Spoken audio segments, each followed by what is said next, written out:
Government దానికి సంక్షేమ పథకాలు తీసుకొని ఇచ్చుకోండి, ఎవరు వద్దంటారు దానికి. మా యొక్క సెంటిమెంటల్ సొమ్ము మేమే వాడుకోవాలి. అలా అది ఎక్కడ వాడాలంటే సిచ్యువేషన్ చెప్పట్లేదు.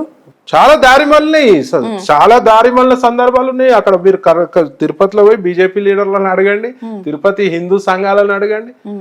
మేమేం చెప్తున్నాం, ఇప్పుడు కూడా అదే డిమాండ్ చేస్తున్నాము. హిందువుల సెంటిమెంట్, దేవాలయాల నుంచి వచ్చే ఆదాయం దేవాలయాలకు గాని హిందూ సంక్షేమానికే వాడాలి, వేరే వాటికి వాడద్దు. ఫ్లైఓవర్లు కడతా తిరుపతిలో కట్టండి, ఏడా మీద కట్టండి, కింద ఫ్లైఓవర్లు కడతా అంటే దేవాలయాల సొమ్ము దేవాలయాలకు వాడండి, ఇది హిందువుల సంక్షేమానికి వాడాలి. మీ ఇష్టం వచ్చినట్టు వాడతా అంటే ఎట్లా ఉంటది? వాళ్ళు మనుషులు కదా, వీళ్ళు అందరు మనుషులే. దాని గవర్నమెంట్ దగ్గర ఫండ్ లేదా? గవర్నమెంట్ దగ్గర ఫండ్ ఉంది కదా. ప్రాణమయ స్థితిలో ఉంటే గవర్నమెంట్ హాస్పిటల్స్ ఉన్నాయి, అన్ని ఉన్నాయి. గవర్నమెంట్ దగ్గర ఫండ్ ఉన్నాయి, వేరే ఫండ్లకి వెళ్ళి వాడుకోండి.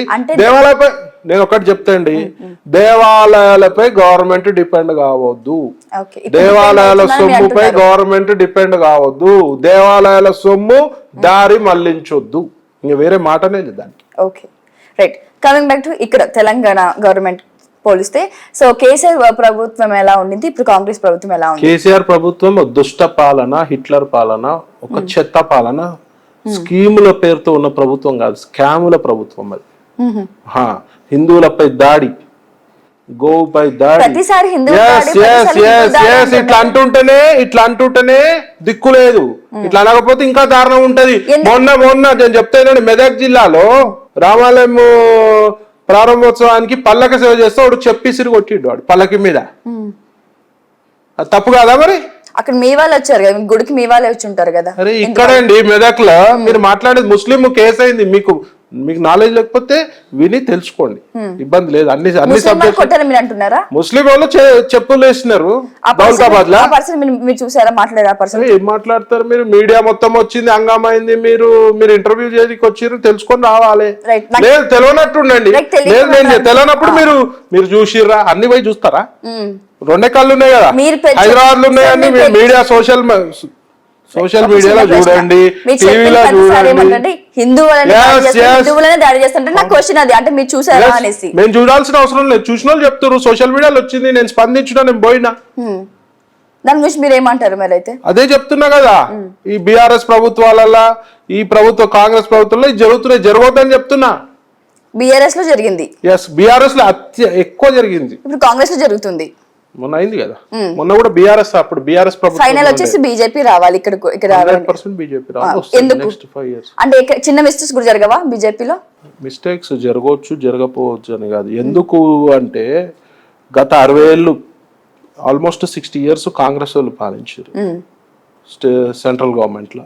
ఎన్ని స్కాములు మీరు చెప్పండి, ఎన్ని స్కాములు ఉన్నాయి? మీరు మీడియా రిపోర్టరే కదా, మీకు ఐడియా ఉన్నాయి. ఒక 10 స్కాములు చెప్పండి, 4 స్కాములు చెప్పండి. నాకు అంత ఐడియా లేదు సార్. మరి మీరు ఎట్లా వచ్చారు ఇంటర్వ్యూకి? నేను అంత స్కాములు అని చెప్పి అంత ఎందుకు రావాలి అంటే, అరే స్కాములు ఏమున్నాయి, పెద్ద స్కాములు ఉన్నాయి చెప్పండి. అందులో పాయింట్ అవుట్ చేశారు కదా, ఇందులో ఉండమని మిమ్మల్ని అడుగుతున్నాను. ఒక 4 స్కాములు చెప్పండి, బీజేపీలో చెప్పండి. ఒక్క స్కామ్ చెప్పండి బీజేపీలో. నాకు ఒక్కటి కూడా తెలియదు. కాంగ్రెస్ వాళ్ళు చాలా పెద్ద స్కాములు చేసి చెప్పండి. మరి మీరు రిపోర్టర్ ఎట్లా అయ్యారు? మీరు అది తెలియక మిమ్మల్ని అడుగుతున్నాను. నన్ను అడగడానికి నేను మీ టీచర్నా? కాదు కదా, నేను లెక్చర్ చేయడానికి రాలే. నేను చెప్తానండి, బోఫోర్ స్కామ్ చెప్తా వినండి. బోఫోర్ స్కామ్ చాలా పెద్ద స్కామ్ జరిగింది కాంగ్రెస్ హయాంలో. 2G స్పెక్ట్రమ్ స్కామ్ తెలుసా? అట్లీస్ట్ అది దేశాన్ని కుదిపేసిన స్కామ్. అది గడ్డి స్కామ్. ఇలా ఇండియా కూటమిలో ఎవరున్నారు అంతా? లాలూ ప్రసాద్ యాదవ్ గడ్డి స్కామ్ తెలుసా మీకు? తెలీదు. చాలా పెద్ద స్కామ్ అది. రాబర్ట్ వధేరా స్కామ్, అల్లుడు చేసిన స్కామ్. కోల్ స్కామ్, బొగ్గు స్కామ్ తెలుసు. ఎంత పెద్ద స్కామ్లు ఇవన్నీ. ఇంకా చాలా స్కామ్లు ఉన్నాయి. ఇప్పుడు ఇండియా కూటమిలో ఉన్నోళ్ళంతా స్కామ్ స్టార్సే. ఉన్నోళ్ళంతా ఇండియా కూటమిలో ఏదైతే ఉన్నారో అంతా స్కామ్ స్టార్సే. మా ఎన్డీఏ కూటమిలో ఉన్నోళ్ళంతా స్కీమ్ స్టార్స్. స్కీములు ఇచ్చేది. గత 10 ఏళ్లలో ఎక్కడన్నా అవినీతి జరిగిందా చెప్పండి. మరి మీరు అడుగుతున్నారు ఎందుకు రావాలని. అందుకే రావాలి. అవినీతి రహిత ప్రభుత్వం ఉండాలంటే బీజేపీ ప్రభుత్వమే. సో తెలంగాణలో కూడా ఇప్పటి వరకు, ఆంధ్ర రాష్ట్రంలో ఇక్కడ కూడా ఒక అవకాశం బీజేపీకి ఇస్తే ఎట్లుంటుందో చూడండి. దొంగలకు అవకాశాలు 3, 4 సార్లు ఇచ్చారు, మాకు ఒక అవకాశం ఇవ్వాలి. మీరు మోడీ గారిని బాగా భావిస్తారు కదా సార్, చాలా ఇష్టపడుతుంటారు కూడా చెప్పాలంటే. ఎవరైనా ఇష్టపడతారు. దేశాన్ని ప్రేమించేటోడు ఎవరైనా మోదీని ప్రేమిస్తారు, దేశాన్ని ప్రేమించేటోడు ఎవరైనా బీజేపీని ప్రేమిస్తారు. నేను మీ గురించే మాట్లాడుతున్నాను ఇక్కడ, ఇంటర్వ్యూ మీ గురించి మీ గురించే మాట్లాడుతున్నాను. రైట్, ఆయన ఎక్కడ అవినీతి చూసినా చూడరు, వదలరు, ఎక్కడికి వెళ్ళినా స్పందిస్తారు. మరి మణిపూర్ లో అంత ఘోరంగా ఎంతో మంది చనిపోయారు. అవినీతి కాదు అది, అది అవినీతి కాదు, అది అక్కడ జరిగేది అక్కడ ఏం జరిగింది? కమ్యూనల్ ఇష్యూ జరుగుతుంది. వాట్ ఎవర్ ఇష్యూ, అక్కడ ఎంతో మంది చనిపోయారు. ఎక్కడ ఎందుకు ఒక్కసారి స్పందించలేదు మణిపూర్ లో? ఎందుకు టీమ్స్ పెట్టినారు, మిలిటరీని దింపినారు, చాలా స్టిల్ ఇప్పటికీ కూడా అవుతున్నాయి. చాలా బయట దేశాలకి వెళ్ళి వస్తారు, ఒక కంట్రోల్ తప్పిపోయింది. కంట్రోల్ చేస్తారు, చాలా కంట్రోల్ చేసారు. మోడీ గారు తలుచుకుంటే ఈ పాటికి ఎప్పుడు అది మొత్తం ఆయనకి ఏమైనా ఇంటెన్షన్ ఉంటుందా? బ్యాడ్ ఇంటెన్షన్ అంటే మీరు చెప్పే మాటకి నేను అంటున్నాను, బ్యాడ్ ఇంటెన్షన్. ఇంత పెద్ద కంట్రీలా ఎక్కడైనా కమ్యూనల్ ఇష్యూ కావచ్చు. ఇవాళ నేను చికోటి ప్రవీణ్ అన్నట్టు ఒక రాంగ్ స్టేట్మెంట్, నేను ఇప్పుడు ఇక్కడ కూర్చొని మీ టీవీ ద్వారా ఒక్క రాంగ్ స్టేట్మెంట్ ఇస్తే మొత్తం హైదరాబాద్ తెలంగాణ రాష్ట్రం అగ్గిమంటది. అవును, అగ్గి మీదకి వస్తుంది. రైట్, ఒక రాంగ్ స్టేట్మెంట్ ఇస్తే. దానికి మోదీ గారు కాదు కదా కంట్రోల్ చేయాల్సిన వ్యవస్థ, కంట్రోల్ చేస్తారు. కొన్ని సందర్భాలలో అతి బయటికి వెళ్ళి రావడం, వెపన్స్, ఎంతమంది నన్ను చూస్తారు, అందులో అమాయకులు ఉంటారు. ఒక గట్టి యాక్షన్ తీసుకుంటే అమాయకులు బలవుతారు. వాళ్ళకి దేశాన్ని ఒక రక్షణ కవచంలో పెట్టిరు ఇలా ప్రపంచంలో. ఇవాళ భారతదేశం వైపు శత్రు దేశాలు, చైనా లాంటి శత్రు దేశాలు, పాకిస్తాన్ లాంటి శత్రు దేశాలు, ఉగ్ర దేశాలు ఒక కన్నేయాలంటే భయపడే పరిస్థితి. దొంగచాటును చేసేందుకు ప్రయత్నం చేస్తారు తప్పించి రావాలంటే ఎవరు చేస్తారండి? సర్జికల్ స్ట్రైక్ ఎవరికి దమ్ముందా? పోయి పాకిస్తాన్ లో పోయి సర్జికల్ స్ట్రైక్ చేసి ఏమో ఏ పిఎం కన్నా దమ్ముందా అండి? ఎవరికి లేదు. అక్కడక్కడ కొన్ని సంఘటనలు జరుగుతాయి, దాన్ని రెక్టిఫై చేస్తారు.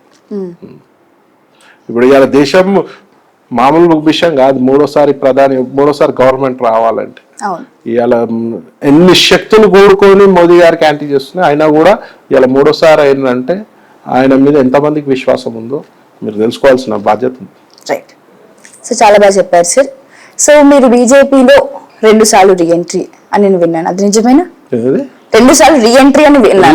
రీఎంట్రీ కాదు, మా కార్డ్స్ భాషలు చెప్తారు. ఇది రీఎంట్రీ కాదు. ఫస్ట్ టైం అయినప్పుడు మిస్కమ్యూనికేషన్ ఉండే, సో కుదరలేదు. తర్వాత మళ్ళీ జాయిన్. ఇప్పుడు బీజేపీలో చీకోటి ప్రవీణ్ పాత్ర ఏంటి? చీకోటి ప్రవీణ్ ఒక నార్మల్ కార్యకర్త బీజేపీ. ఎక్కడైనా చూస్తుంటాను మీరు చేసే సేవా కార్యక్రమాలు పోస్ట్ చేస్తుంటారు, చాలా మందికి హెల్ప్ చేస్తున్నవి చూసాం. గొడవలైన సందర్భంలో కూడా కూర్చోబెట్టి సెటిల్మెంట్ చేసేవి కూడా చూసాం. చీకోటి ప్రవీణ్ ఒక మంచి స్టేట్ లో ఉండి, ఒక హోదాలో ఉండి కూడా ఎందుకు మరి చీకోటి ప్రవీణ్ ఎవరు గుర్తించట్లేదు బీజేపీలో? ఒక స్పెషల్ సీట్ మరి ఇప్పుడు మీ సీట్ ఏది? సీటు నేను అడిగినాను జైరాబాదు. సిట్టింగ్ ఎంపీ ఉన్న బీఆర్ఎస్ నుంచి రావడం వల్ల ఆయనకి ఇచ్చినారు. సరే, అది గెలిచిండు ఓడిపోయినా సెకండరీ ఇష్యూ, ఓడిపోయినాడు అది వేరే విషయం. కానీ నేను ఒక్కటే అడిగినాను, కుదరట్లేదు. ఓపిక ఉండాలి, ఏజ్ ఉంది, పేషెన్స్ ఉంది. ఇవాళ 6 నెలలు అయింది నేను బీజేపీలో జాయిన్ అయ్యి. ఎంబడి వచ్చి నాకు ఈ పదవి ఆ పదవి అని ఆశపట్టుని కాదు. నేను ఇచ్చిరా ఓకే, ఇవ్వలేదంటే ఇంకా నో ప్రాబ్లం. అసలు మనం ఫస్ట్ పార్టీ గురించి కష్టపడాలి. కష్టపడ్డాక అప్పుడు రిజల్ట్ రాకపోతే బాధపడాలి. 1% కూడా నేను ఫీల్ కావాలి. ఎందుకు ఫీల్ కావాలి? పార్టీ సరైన సమయంలో గుర్తిస్తుంది, డెఫినెట్ గుర్తిస్తుంది. ఇవాళ ఒక నార్మల్ కార్యకర్తను తీసుకుపోయి రాజస్థాన్ ముఖ్యమంత్రి చేశారు. నేను వచ్చి 6 నెలలు అయిందమ్మా. నేను టైం పీరియడ్ తక్కువ టైం అని 100% నేను మొత్తం అన్ని అసెంబ్లీలో అన్ని కాన్స్టిట్యున్సీలు తిరిగిన, పార్లమెంట్ లో ఆల్మోస్ట్ ఎవ్రీ పార్లమెంట్ తిరిగిన. ఇంకేం కావాలి? ఒక స్టార్ 6 నెలలు అవుతుంది బీజేపీలో, కానీ మీరు సొసైటీలో చాలా ఫేమ్ కదా, మీకు ఒక స్పెషల్ ఫ్యాన్ బేసే ఉంది. మీ చేసే సేవా కార్యక్రమాలు తెలుసు, మీ అన్ని తెలుసు. మరి ఎందుకు మీకు అంటే టైం పీరియడ్ చూసుకోవాల్సిన అవసరం లేదు? ఇవాళ జాయిన్ రేపు కూడా టికెట్ ఇవ్వచ్చు. నేను అడిగిన జైరాబాద్ కి సిట్టింగ్ ఎంపీ రావడం కారణంగా ఓన్లీ జైరాబాద్ అడిగిన, వేరే ఎక్కడ అడగలేదు. అసెంబ్లీ ఎలక్షన్ లో అడగలేదు. నాకు అక్కడ ఫ్యాన్ బేస్ ఎక్కువ ఉంది, జనాలు నన్ను ఆడ చాలా మంది నాకు అక్కడ నుంచి రావాలని కోరుకున్నారు. ఎందుకు ఇంకా వేరే ప్లేస్ ఎక్కడ మీకు సెట్? నేను ఎక్కడ అడగలేదు. ఇప్పుడు ఒక ప్రాంతంపై ఒక అభిమానం ఉంటుంది. అట్లా అభిమానం నాకు జైరాబాద్ మీద ఒక స్పెషల్ ఇంట్రెస్ట్ ఉంది జైరాబాద్.